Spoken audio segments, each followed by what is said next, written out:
അയ്യോ എന്താ പറ്റി മാമ? മാമ കുടുംബത്തിന് വേണ്ടി ഒരു ലാഭം ഉണ്ടാക്കിയാ മതി. മാമനെ കണ്ടിട്ട് അങ്ങനല്ലല്ലോ തോന്നുന്നേ.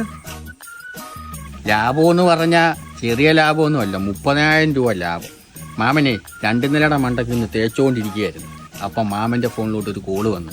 സുരേന്ദ്ര, താങ്കളുടെ 10,000 രൂപയുടെ ഇൻഷുറൻസിൻ്റെ കാലാവധി തീരാൻ പോവാണ്, പുതുക്കണമെന്ന്. 10,000 രൂപയുടെ ഇൻഷുറൻസ് എടുത്തിട്ട് വെറുതെ കളയണ്ടല്ലോ എന്ന് കരുതി മാമൻ 2 നിലയുടെ മണ്ടയ്ക്ക് നിന്ന് താഴോട്ടങ്ങ് ചാടി. ഹോസ്പിറ്റൽ ചെലവ് 40,000 രൂപ. 30,000 രൂപ ലാഭമാണ്. അതിലാവുക എന്നാലും അതെന്തോ ഒരു കുഴപ്പമുണ്ടല്ലോ. എന്തുവാടാ കുഴപ്പം? മാമൻ മോനോട് ഒരു കാര്യം പറഞ്ഞ മോൻ ആരോടും പറയരുത്. ഇല്ല, പറയത്തില്ല. ഇല്ലല്ലോ. ഇല്ല. 5,999 രൂപ ഇൻഷുറൻസ് ഉണ്ട്. അതെടുത്തിട്ട് മോന് റെയിൽവേയിലല്ലേ ജോലി, വന്ദേ ഭാരത് ട്രെയിൻ വരുമ്പോൾ മുന്നോട്ടങ്ങ് ചാടും. 1 കോടി രൂപ ലാഭം.